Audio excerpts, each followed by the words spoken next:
Good evening. My name is Jay Rothman, and welcome to Real Men, Real Talk Raw. It is Friday evening, and feel free to hit us up with some questions as we are in the flow of our conversation this evening. I'm going to introduce Scott, is a little bit of his background. If people from his community are on board listening and participating in the show this evening, there may be others that are not familiar with Scott, so I'm just going to do a quick bio on you. Scott is an internationally acclaimed love coach, specializing in conscious connections, communication, and relationships. In his career, he has won multiple Emmy Awards as a writer and producer of educational television, and his work has been broadcast nationally over NBC, Fox, HBO, Showtime, UPN, PBS, etc. Scott transitioned into teaching and coaching in 2005.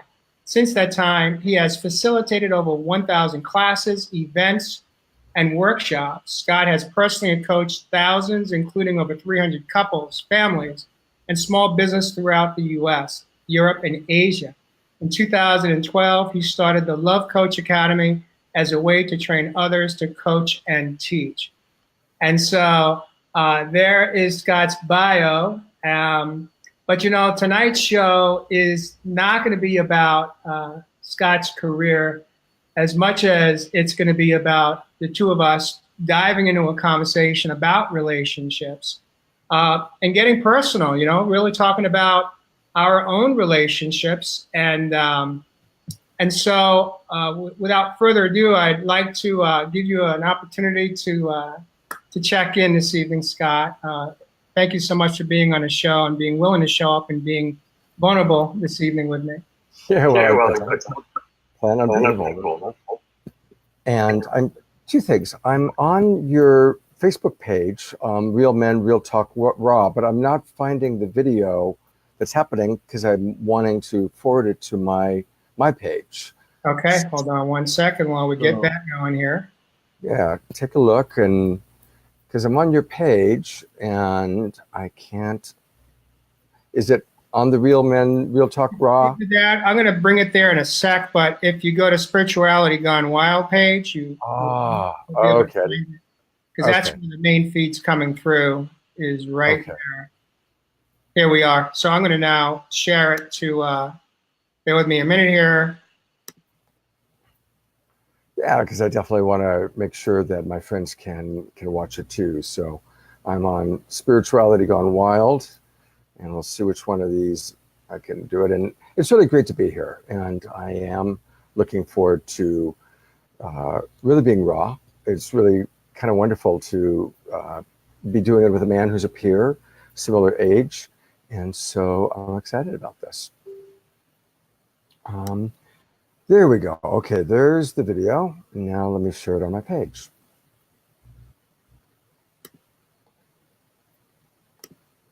All right.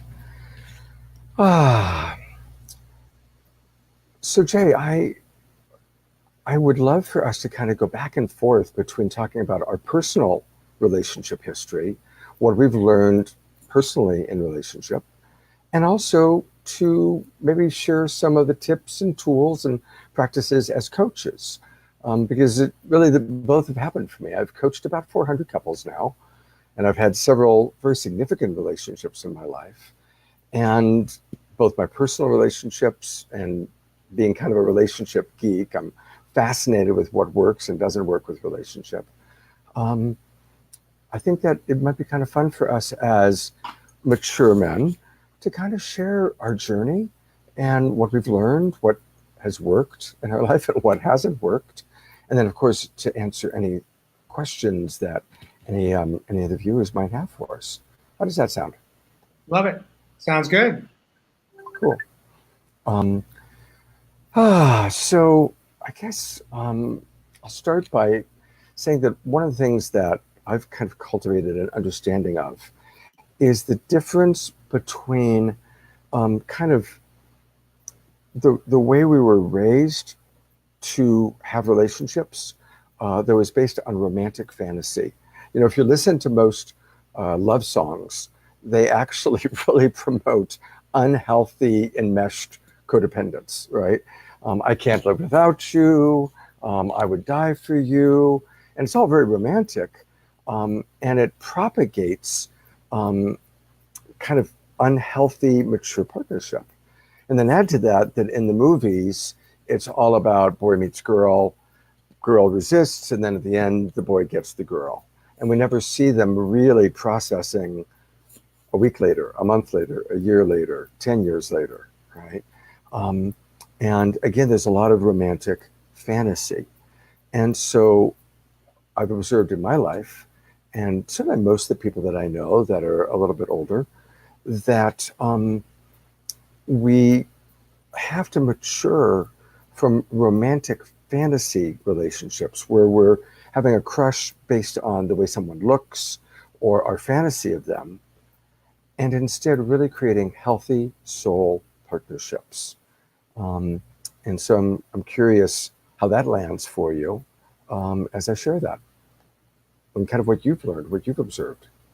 Well, I'll speak for myself. I grew up in a society, of course, the same society as you, where we're taught a belief system that comes from a couple of places. One is in our home, and whoever is raising us tends to be our initial teacher and mentor.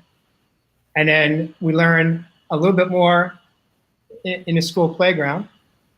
And then there's also the component of television and now, of course, the internet and social media, and the role that all of that plays in our society is one of course, we got advertisements on TV, we've got magazines, we're just hit with a plethora of stimulation, and it's almost like a false sense of, we think that when we get in, that if we find someone that we like and we lust, or we have an attraction, an immediate attraction, we think that that's going to be enough to sustain us in a relationship.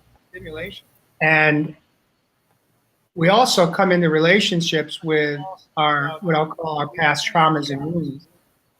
And some of us rely and think that the other person that we engage in, is going to fill us up, make us happy. All of our internal conflicts and pain and traumas are just going to dissipate because we have love. You know, the saying, all we need is love. Well, all we do need is love, because the opposite of love is hate. And there's nothing healthy that comes out of hate. But what I have learned is, through my own life experience of having been in a 29-year marriage, was that I brought in all of my past. My wife brought in all of her past, and we did the best that we could do with what we brought in, with what we knew, and what we had developed as what I'll call our external shield, and how we wanted to be perceived in the relationship. And for me, it was a very difficult road to navigate through all those years, because what I didn't know was that I had brought all of my past internal soul, what I'll call internal unresolved traumas and wounds and belief systems into the relationship. And what I know today is that I was not healthy enough to truly be present and be my authentic self in my home. And I didn't know that until I exited out of my marriage, until I had hit my rock bottom in my relationship and all my relationships. And primarily the most important was the one at home. And that one was it was so painful at the end, because we had both lost respect for, I'd say primarily for ourselves first. And then we lost respect for one another in our relationship. And there was a lot of pain. There was a lot of damage that happened, especially at the end, when relationships tend to go, when they reach that point of non-recovery. And so there's the short answer of that, is that what I do believe is this, is that I don't think that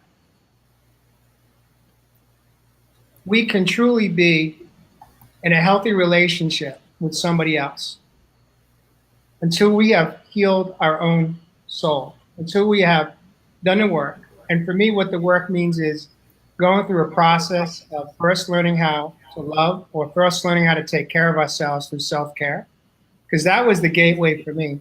I didn't know how to love myself. I had no idea what that looked like, what that could feel like. And I certainly had no idea what self-care looked like, because I didn't do it. I didn't know how to take care of myself. I was too busy thinking my role as a husband, as a partner, as a father, as a son was to take care, as an employee, was to take care of everybody else. And it didn't leave a whole lot of seconds in a day for me to take care of me. So by the time I figured all that out, I had hit my rock bottom. And what I know today is that for me to be in a healthy relationship, I had to first work on healing myself. Mm-hmm. Yeah, thank you for sharing all of that. And it's absolutely true. And I think it's the journey that so many of us are on. You know, many of us watching were raised in the Judeo-Christian tradition. And there's a lot of promotion of self-sacrifice and the idea that self-love and self-care is selfish. And that's not true. The more that we learn to take care of ourselves and the more that we love ourselves, the more we have to give, the more, and it's human nature, true human nature is we want to contribute to the well-being of others. And so the more that we fill ourselves up and take good care of ourselves, then the more that we have to give. So I really agree with that. It was funny that you mentioned the Beatles song, All You Need Is Love. That's a common joke, actually, in my company, Love Coach Academy, is as much as I love the Beatles had it wrong. It's not all you need is love. You need love and you need tools. You need to have relationship tools. And if I could read you the song, it would be, do everything with love. We want to do everything with love. But we also need relationship tools. And most of us have had relationships in the past that really bombed. And there's a term that Emily, my teaching partner, and I came up with called wound mates. And see if anybody listening, and certainly you can relate to this. You meet someone, there's this incredible strong chemistry, usually a very strong sexual attraction, and you merge, and it's awesome. And then you discover that your baggage, your wounding from the past, and the other person's wounding from the past collide in such a way, I call it the misery go round. And so, you know, a common one is somebody who has an abandonment issue meets somebody and falls in love with somebody who has a strong need for freedom, independence, and autonomy. So the freedom and independence autonomy person starts feeling the graspiness and pulls back. The more they pull back, the more the person who's maybe an anxious attachment style gets scared and reaches and grasps more. And that's a pretty common example. Often people who have anxious attachment style are attracted to people who have avoidant attachment style. Neither of which is bad or wrong. It's just kind of based on who we are and how we've grown up and our reactions. So when we have a wound mate dynamic, it's not that the relationship's bad, but I like to see it as each soul is saying, hey, this is an opportunity to learn how to work with the childhood wounding or work with the adult wounding and learn how to honor the wounds, how to manage the wounds, and how to consciously and lovingly help us to understand each other and have acceptance for each other's wounds and challenges. Mm. So I'm curious how you relate to that way of looking, and certainly would love to hear from some of our viewers, see if there's any questions or comments. I like that Heather wrote, self-care is not selfish. Yes, absolutely, Heather. Swedes are Swedish. To be yourself is to be selfish. That's beautiful. From Paul McFarland. Thank you. Anyone else out there that has a question at this time? While I take just a moment here to post this on one more page. Great. And while you do that, I'll invite people. First of all, I want to thank Debbie Garcia. Debbie Garcia is so amazing at always making sure that our videos get posted on her walls. So thank you, Debbie. And anybody else who's watching this, if you're enjoying what Jay and I have to say, if you think it's of value, I noticed that we've already gotten Heather and Gerald have been saying that it's valuable, so thank you. Feel free to post it on your wall. It's a wonderful way for us to meet new friends and uh, make connection. I love doing Facebook Live, and I love sharing tools for relationship, and also sharing a little bit about my journey. And some of my friends have watched Emily and I when we've gone on Facebook Live, and we've kind of talked about any disagreements or fights that we might have been having, or what could be a fight if we didn't use our tools. Um, and some of you may have even watched our uncoupling video that we did about 5 or 6 weeks ago, where after 4 years of being in a romantic relationship, we made the decision to still be very good friends, still work together, still teach together, but to end our romantic relationship. And so we did a conscious uncoupling video on Facebook. So I like sharing what's going on. Getting people's feedback is really helpful. So your thoughts, comments, reflections really help to fuel both Jay and I tonight in knowing what's alive for you, what you're interested in, and also helps make it a little bit safer to be that much more vulnerable. Scott, thank you for sharing that. You know, one of the questions that has been kind of bubbling up for me for the last 48 hours or so is, okay, so you are a master relationship coach, and you're an expert in this. How does it go? How does it happen that after, what happened to you and your relationship with Emily that brought you to the point where, as a couple, you made the conscious decision to uncouple, as you refer to it? Well, yeah. So I'll do the short story. Emily and I met 4.5 years ago at a workshop that I was teaching. She actually came as a participant in the workshop. And she was in a very troubled marriage that she was kind of in the process of ending and leaving. And we have a 26-year age difference. I'm 26 years older than she is. And she wanted to be my student. And I immediately recognized her as a true soul partner. And I said, you know what, rather than being my student, I'd rather that we teach together, because she brought a very rich background in codependent work, recovery work.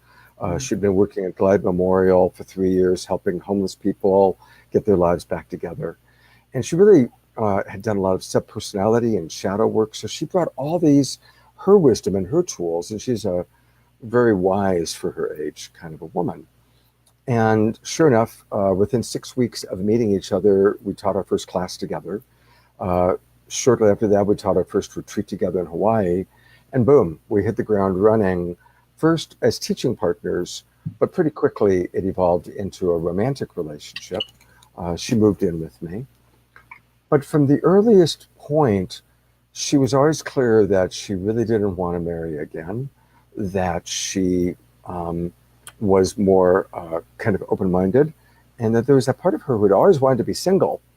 But we had such a great relationship, so we kind of both compromised a little bit, because my background is that I was very happily married, and my wife died almost 7 years ago. Died in the bed right behind me as I held her. And so I'm at that point in my life where I want a long-term, committed, monogamous, focused relationship. And Emily wasn't ready for that. And also, I think, really didn't imagine getting married again, and also not getting married necessarily to somebody 26 years older. But we have such a dynamic teaching partnership and true love between us that we worked it out for many years. But there was this growing difference, that part of her that did want to have other experiences, and a part of me that really wanted to be in a committed relationship. And so what happened was, and this is the part of the story that most people don't know because we didn't really talk about it in our uncoupling video, but Emily and I, and the person I'm going to talk about in a moment, have all decided it's kind of time for me to go public. But what happened was a long-time friend of mine, someone I've known for many, many years, recently got divorced. And she had been married for almost 20 years. And she and I have a deep friendship. We know each other very intimately, communication-wise, connected-wise. And so we noticed that there was an attraction. And I noticed it first. And so we started to date. And she and Emily have a good friendship. They have a good connection. Emily is very much in favor of it. And this mystery woman and I fell in love with each other. And she is also, like myself, wanting to be in a committed, monogamous, focused partnership. And so it kind of brought things to a head. And, we went through several months of kind of exploring how do we want to manage this. And so Emily and I came to the conclusion that it was really time for us to end our romantic partnership so I could put my full focus into my new love, and she could also explore and experience some of the things that she's been wanting to experience outside of a focused monogamous relationship. And I will go public with who this person is probably in a couple months, but for several personal reasons, she's asked that we not go public yet. So she will remain the mystery woman for now, but probably sometime in the fall, you'll start seeing photographs of us, and we'll eventually kind of make public our relationship. And so it's been a real journey. And it's been interesting. Emily and I were up in Portland teaching. And when we're teaching together or when we're coaching couples together, it's so easy. It's so natural because we do that so easily. It's when we're not coaching or teaching that's kind of like, wow, well, how do we relate to each other now? Like, do we hug? Do we, how? And as I see her kind of in her different flirtations, I still get a little bit of jealousy. I still notice a little bit of possessiveness that comes up for me, which is crazy because I'm so happy in my new relationship. And my new relationship is everything I prayed for and asked for. But it's interesting to notice that human quality that does come up of jealousy. And likewise, she's, still learning how much she wants to know and not know about my new relationship. And she and her girlfriend communicate. They had an hour and a half long conversation last week that both of them were really ecstatic with.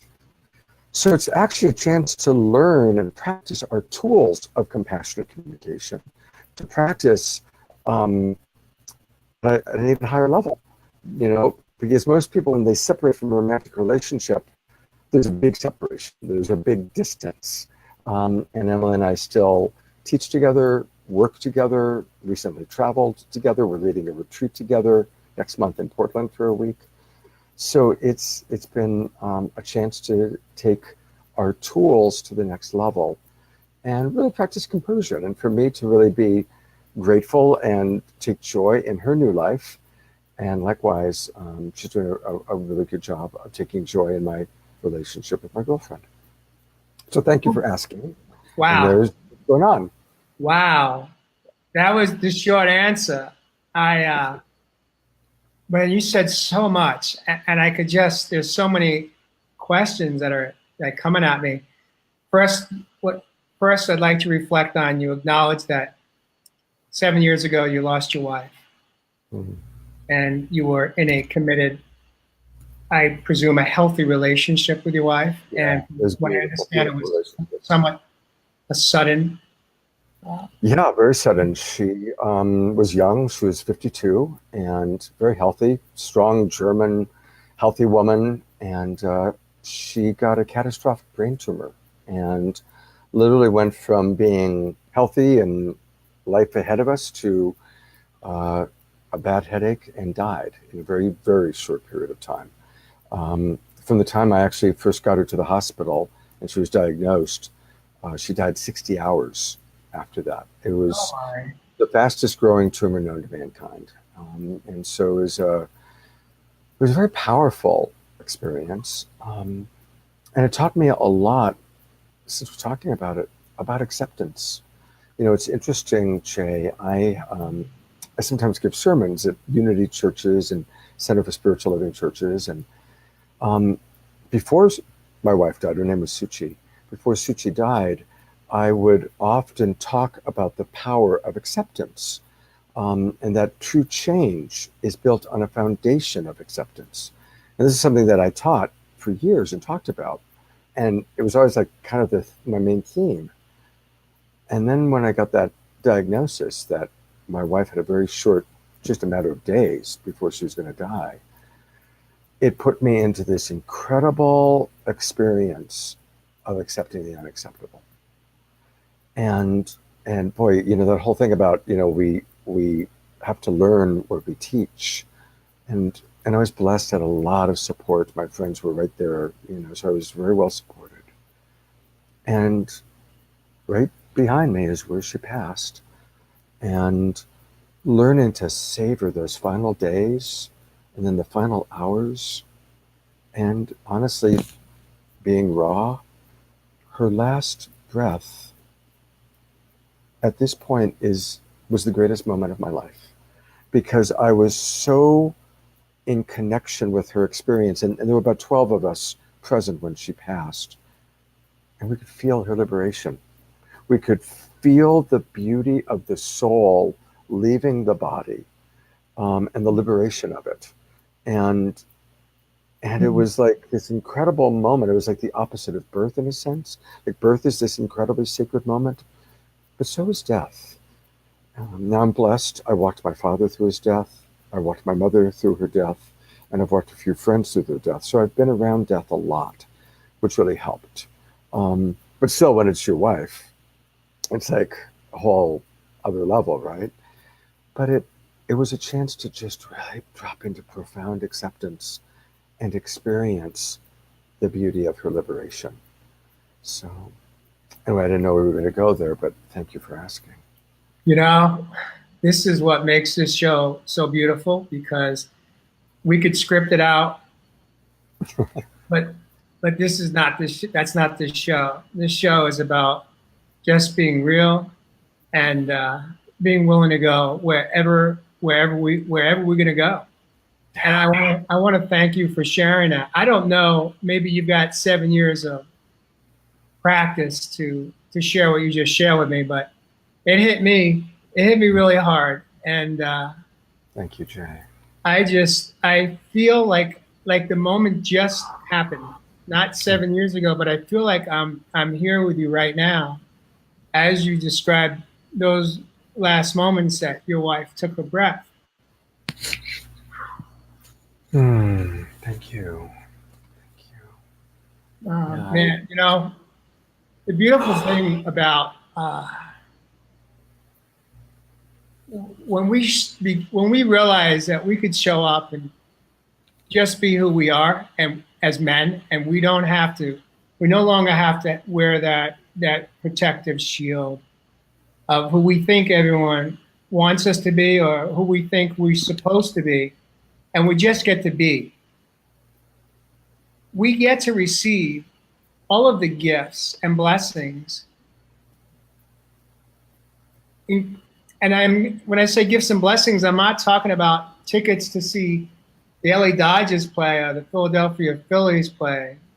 Go John, go, Yori. But also the gifts of the painful experiences in life. The loss of a loved one, the loss of a relationship, whether it be one through passing, transitioning out of this lifetime, or just the death of a relationship, whether it be a 4-year romantic relationship that you and Emily had, or 29-year marriage that I had with my wife.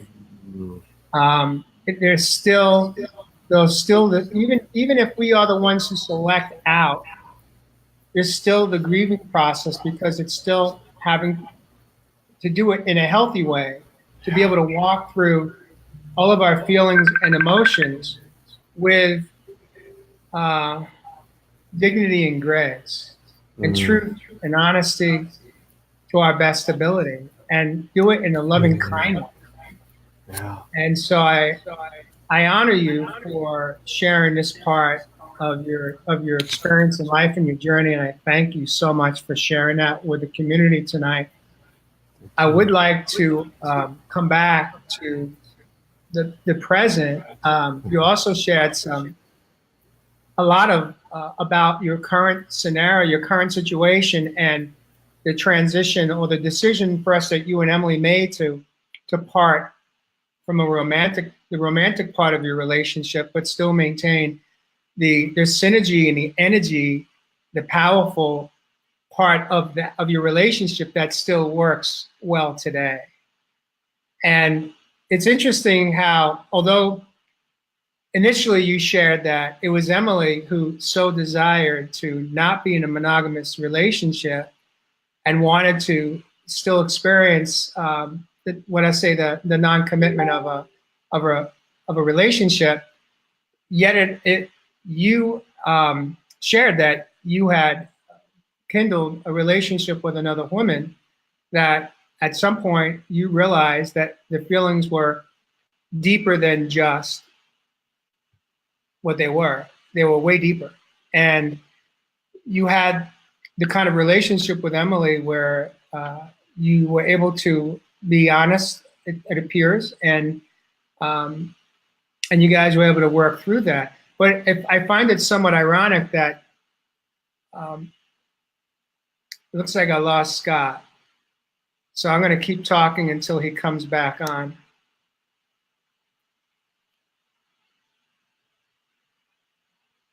Jay, can Yeah.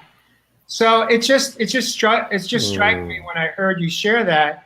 It's just somewhat ironic that on one hand, it appeared as though if I didn't know how the story was going to unfold, your relationship, I would have thought that she would have been the one saying, I need to move on because I've fallen in love with someone else. Right. Yeah.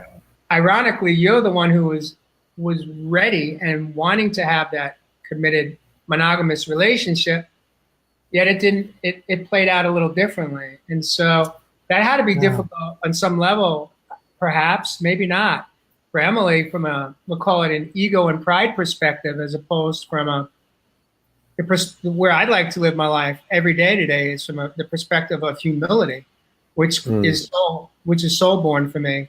Ego and pride comes from my thinking, and that I wonder how that was. Do you have a sense that you share with you? Because you also shared at the same time that you felt some jealousy when you see her engaging in flirtatious behavior with other men. So sure. I don't know. This is all amazing that you guys are able to maintain a business relationship, and yet how do you uncouple even after you've uncoupled the residual emotional attachments that were there because you were together for 4 years. You laid your head on a pillow next to one another. Yeah. So, thank you. A couple of things I want to reflect back. Our motto in Love Coach Academy is how perfectly human. How perfectly human. Everything we do, even choices we make, behaviors that we have that might have hurtful consequences, they're driven by our human needs, our human values. We are spiritual beings, but we're in animal bodies. And in these animal bodies, we get ravenous for food. We get exhausted. We get tired. We need food. We need sleep. We need sex. We need love. We need respect. There's all these things that we need. And so because Emily and I teach how perfectly human, we have a saying also, all emotions are welcome. All experiences are welcome. Let's be real. Let's be raw. And so one of the things that I think is really a superpower of Emily's is she experiences things so deeply, like she dives in totally. And she doesn't suppress anything, but it's like she dives in so deeply that then she moves through it very quickly. And so I've learned that from her. It's like, she's like the opposite of stoic, right? She just dives in fully. And so I don't want to speak too much for her, but she certainly has gone through her uncomfortable moments, just as I have gone through my uncomfortable moments also, but we always were honest with each other, and we always made it safe. This is what's going on for me. I'm feeling jealous. I'm feeling scared. I'm feeling sad. Um, we always made it safe because that's what we teach. That's what we do all day long with our clients, to really drop into our feelings. Um, a big part of, again, our teaching is to differentiate between our thoughts, which, you talk about the ego. Our thoughts are highly suspect. Our thoughts usually are filled with projection, judgment, limited information. Our interpretations are what gets us into trouble, especially in relationship. But what's always real, Jay, is what we're feeling. And underneath all of our feelings are our universal human needs and values that drive us. So, it might be, I'm in my story that you don't love me anymore. I'm telling myself you don't love me. I'm telling myself you don't care. I'm in a comparison story or a competition story, all of which is funky. What are you feeling? I'm feeling scared. I'm feeling sad. I'm feeling disconnected. What are you needing? I'm needing reassurance. I'm needing to know you still love me. I'm needing to know you still care about me. So we practice those 3 steps, differentiating between our thoughts, our feelings, and our needs. And that's what we do in our relationship personally. And that's what we teach. And it's what we do with our clients. So that's the process that keeps it real and helps us to really manage all the perfectly human stuff that might come up. The comparison stories, the competition stories, the jealousy stories, the do you still love me? Do you really care about me? All those stories, by just then getting vulnerable. And that's why I love your show, because it's all about being raw. We as men, we grew up on Clint Eastwood, right? Who was like pissed all the time and cut off at the neck. So that's why he was always just like had that thing going on, that Clint Eastwood thing, right? Because he was so cut off, his character. Actually, as a human being, he's an amazingly sensitive man, but the character was completely cut off from his feelings. And what you and I hopefully are modeling, and I'm seeing some beautiful comments about that, is the beauty of our vulnerability, the beauty of our tears, the beauty of our fears, that it's okay to have uncomfortable emotions. And again, for anybody watching, underneath our feelings always are our needs. I'm scared because I'm needing safety. I'm sad because I'm missing you. So that's kind of how we work through it. And it's a constant process. Life is a journey. It's not about the destination. It's about the journey. It is, Scott. I want to bring a comment up, a question that's popped up on the screen. Heather, I'd like to welcome you to the show and thank you for asking. The question is there a way to have a healthy relationship and be vulnerable with a narcissist when they use your vulnerability against you? Scott, what do you think? Well, that's a great question. Thank you, Heather.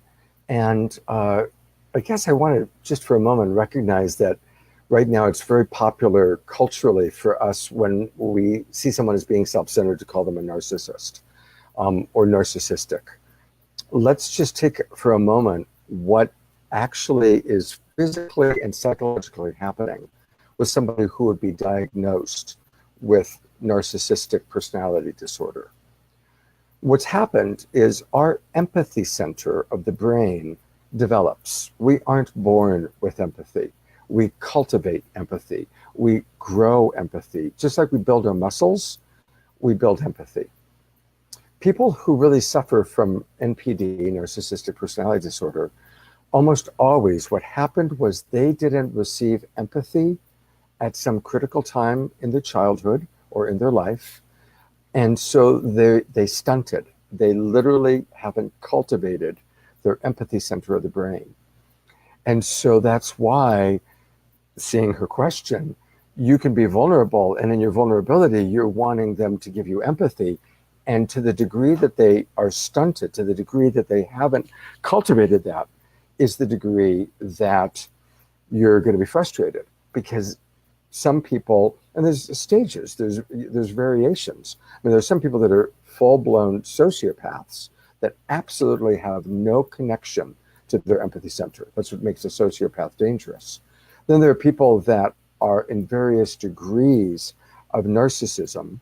And so you really have to look at what is their capacity for empathy. And that's something we always want to look at in all of our relationships. When we want something from another person, how capable are they of giving us what it is we actually want? How capable are they?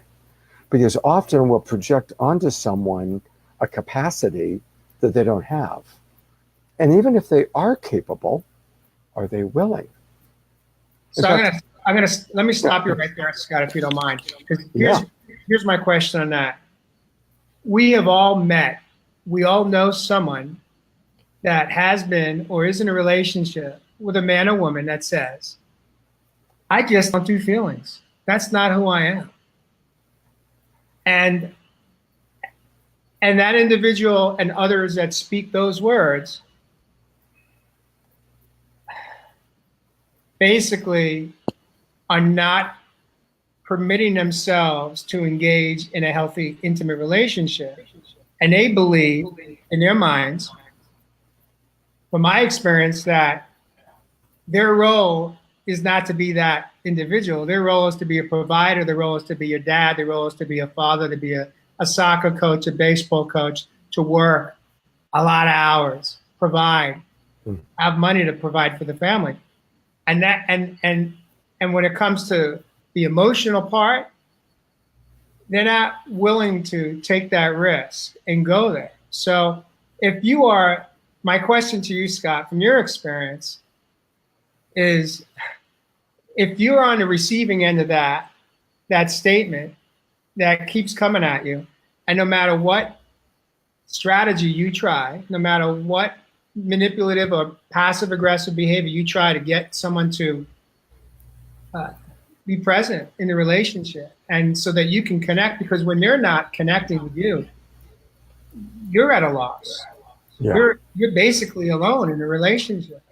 And there's where the pain, and there's where the layers start to, the resentment and the anger starts to build up over time. How do you navigate? Is it possible to navigate through with someone who says, I don't do feelings, and is not showing a willingness? Do you just have to either accept that this is who they are, this is where, as far as they're willing to come, and either accept it or exit out? Right. Like, what do you suggest to your clients when you're coaching them? Yeah. How do they handle it? Yeah. So a couple things. First off, it sounds kind of funny, but actually I always look to see how willing to learn a person is. And what I always say to my single friends, make sure that whoever you get involved with, that they're trainable, that you can train them to love you the ways that you absolutely need to be loved. Now, there's what we want and there's what we need. And I believe that in a healthy soul partnership, we want to learn. We want to learn what our partner really likes. We want to learn how to nurture them. We want to learn what their vulnerabilities are so that we're sensitive to that. That's real love. Real love isn't just romantic, oh, you're really hot, let's have sex.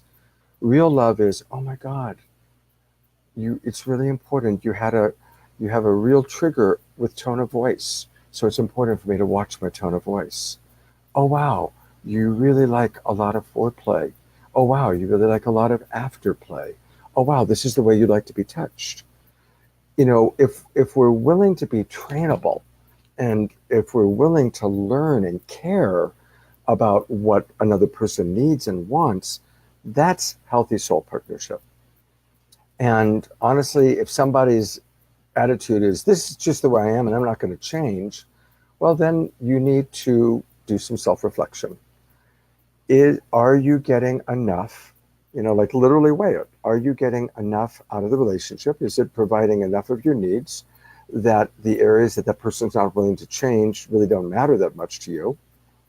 Or are you hooked into a relationship where you're constantly unfulfilled and constantly frustrated and constantly waiting for someone to change who has made it clear that they don't want to change?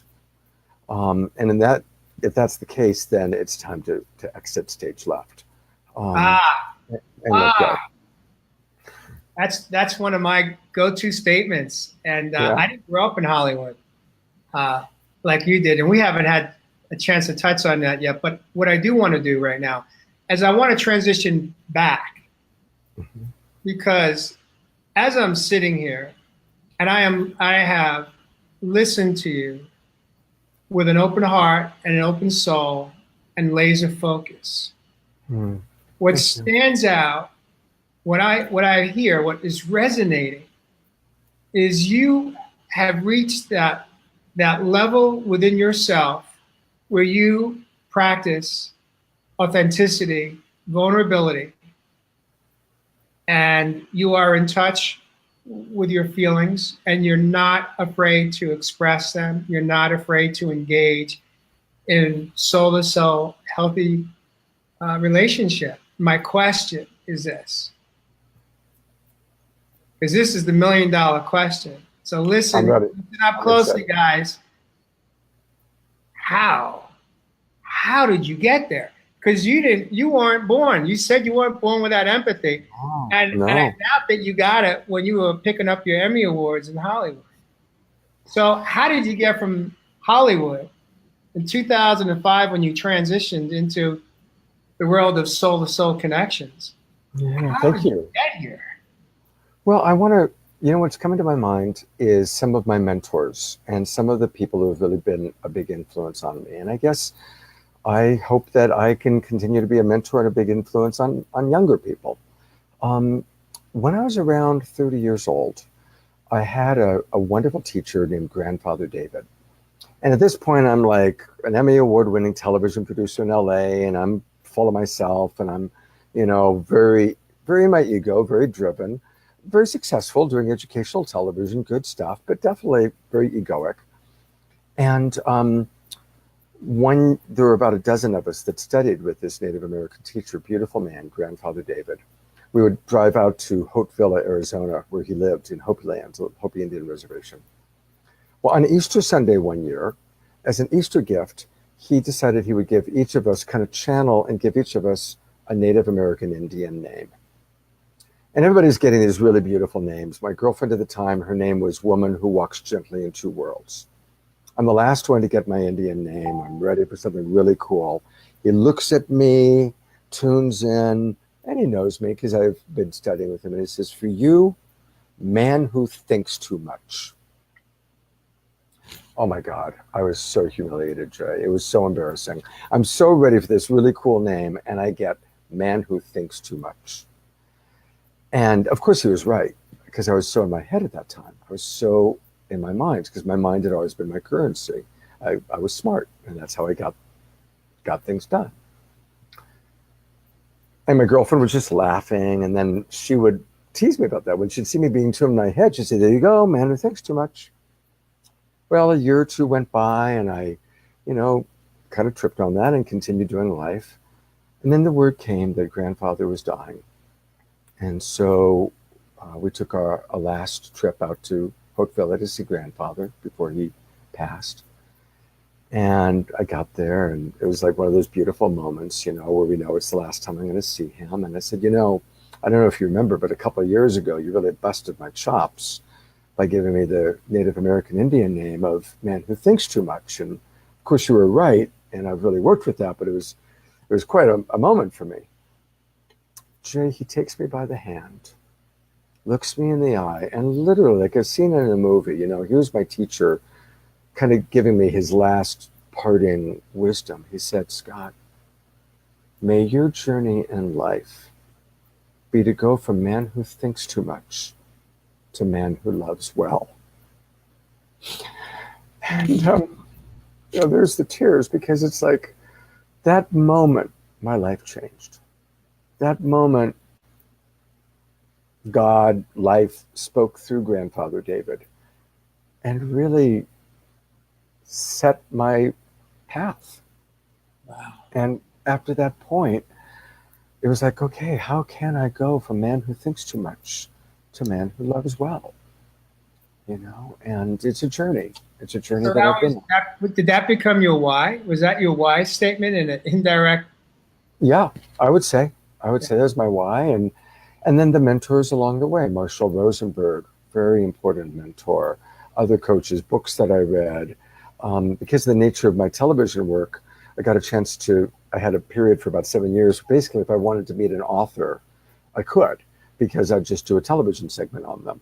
So any author pretty much that was on a book tour that I wanted to meet, I could meet. And when you're there with a camera crew interviewing, you know, you get to answer all the questions you want to ask. You got the power. So I met a lot of my favorite authors who almost all were people like John Gray and Deepak Chopra and Marianne Williamson and Ram Dass, you know, who are people that I admired. So I really just tried to soak up as much as I could from as many people as I had the good fortune to read their books and then to meet them and connect with them personally and professionally. I'm going to just open up my drape for a moment because the sun's going down. I'll have better light. Sure. So I'm going to ask you. I'm going to ask you this. So what I just heard you say, if I don't mind me paraphrasing, is you were willing to learn and grow. You were willing to learn and grow, and you you were a seeker, a conscious knowledge seeker. You wanted to seek wisdom. You wanted to seek what you didn't know, and you had enough, I guess, intuition within you to know that you were not, even though you had already, let's say, accumulated wealth, and I'm not referring to monetary wealth. You may or may not, I don't know, but you certainly had accumulated wealth from the perspective of ego and success and Emmys and all the accolades and success in your career. Yet this one man said two things that were very much defining in your life. And he set you on a path for self-discovery. And you know, one of the challenges that I see we have a lot of people struggle with is there's a lot of self-help books out there. And there's even more information available today because of the internet, because of social media and YouTube, and there's so much free information that you don't even have to pay for. Right. But how do you go from, you know, if there was a self-help book that could have helped me 10 years ago or 20 years ago, why didn't it work for me then?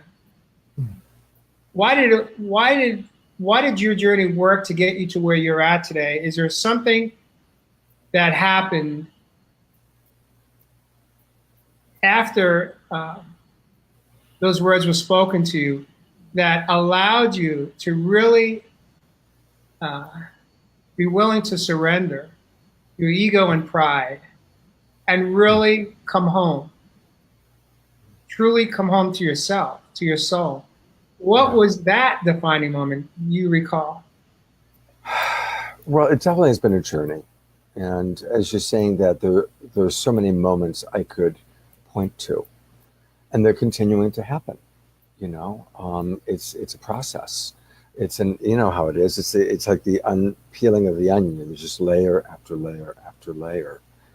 And so there are so many key moments of my life that helped me to break my heart open more fully. And it's constant. I mean, I did 4 sessions today. In my last session, all 3 of us, it was 2 women that had a big falling out, and as friends and business partners. And just through the power of empathy, we all got to a place where we were all crying together and really dropping in and seeing each other more clearly. I would say that was like another level of unfoldment for me. The more that I experience the power of empathy and the power of moving from our head to our heart, the more that I experience it every day, and I experience the miracles. And these 2 women they've gone to lawyers, they've gone to therapists, and they had been able to work it out. And they worked it out today. And they worked it out because we weren't in our heads trying to figure it out. We were in our hearts seeing each other clearly. And that's what I helped facilitate for them. And so that it's a process. But if I've got to pick one thing that's significant, I want to give credit to Marshall Rosenberg. I was hired by the Center for Nonviolent Communication back in 2001 to produce a series of videos with them. And I traveled for 3 weeks with Marshall Rosenberg, the founder of Nonviolent Communication, and watched him in action, watched him working with couples, watched him teaching workshops, watched him working with people who had just gotten out of prison. And the genius of his work, the genius of going from our thoughts to our feelings and our needs, it's so huge. And that, seeing the power of that and then practicing it myself and then coaching and teaching it, that has become my yoga. That's become my martial art. That's become my musical instrument, is really learning how to just, and even when people are coming with strong judgment, how to translate that judgment, even if it's judgment at me, how to translate that judgment into feelings and needs. Because any judgment we have is because we have precious needs that are not being met. And that's the way out of judgmental hell, even if it's the judgment's being directed at you. Right? Beautiful. Yeah, thank you for a great question. Thank you so much. We are almost out of time, Scott, but I would like to, well, first of all, I want to just thank you once again for coming on to my show. I have so much enjoyed getting to know you on a more intimate basis. I have watched you for probably just over a year when I was first introduced to you by Deb from Spirituality Gone Wild, and she suggested I tune in to watch your shows. And so I've gotten to know you, but from a distance, you know, it was a very one-sided relationship. There was not this interaction, this engagement, this intimacy. And I so appreciate that you were willing to come on to my show, being that I'm relatively new at this, in this format, yet you were willing to honor my request to join me tonight. And I so much appreciate you for that. And I honor you for that. And I thank you. My pleasure. My pleasure. I've really enjoyed connecting with you. And thank you for having this show. It's a really important show. And I certainly will refer people to it. And maybe we can do it again sometime. And I would love that. I was about to say, I'd love to have you on again in the future. And as life continues to unfold for you, perhaps maybe the next time we come on, you'll be further along in the maturation of your new relationship that's unfolding, and maybe you'll be ready to share more about how that is feeling for you and how you guys are navigating through that.